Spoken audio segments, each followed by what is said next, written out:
उज्जैन के महाकाल मंदिर का गर्भगृह एक ऐसा स्थान जिसके बारे में कहा जाता है कि वहां सिर्फ भगवान नहीं, स्वयं काल विराजते हैं। पुरानी मान्यताओं के अनुसार जब राजा विक्रमादित्य के समय उज्जैन पर संकट के बादल छाए थे, तब साधुओं ने कहा था, डरने की आवश्यकता नहीं, महाकाल जाग रहे हैं। कहा जाता है इस नगरी की हर धड़कन पर उनकी दृष्टि है।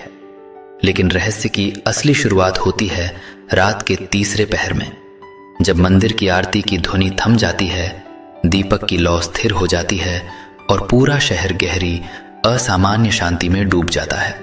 लोक कथाओं में वर्णन है कि उस समय गर्भगृह की दीवारों में हल्का कंपन महसूस होता है, जैसे कोई अदृश्य चेतना भीतर विचरण कर रही हो।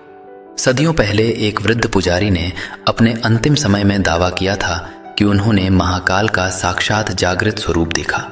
तीनों नेत्रों से प्रचंड ज्योति प्रस्फुटित हो रही थी। गले में फन फैलाए सर्प और उनके पीछे छायाओं में घूमते गण जो मानो समय के नियमों को चुनौती दे रहे हों।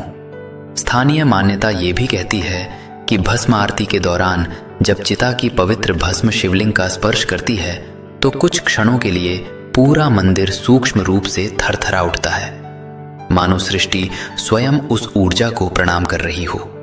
महाकाल कॉरिडोर के पीछे स्थित एक प्राचीन सुरंग की भी चर्चा होती है।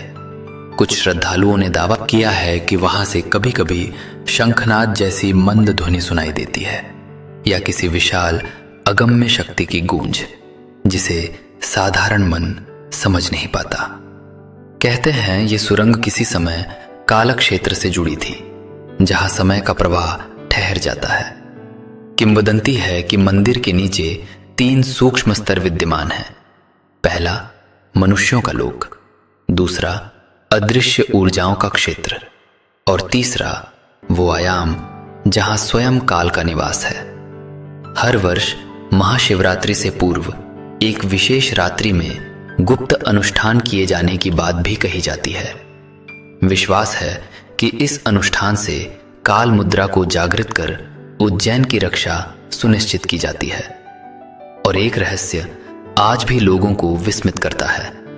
मध्य रात्रि के समय मंदिर की एक दीवार पर उभरती एक छाया जो धीरे धीरे शिवलिंग की दिशा में बढ़ती है और फिर अदृश्य हो जाती है।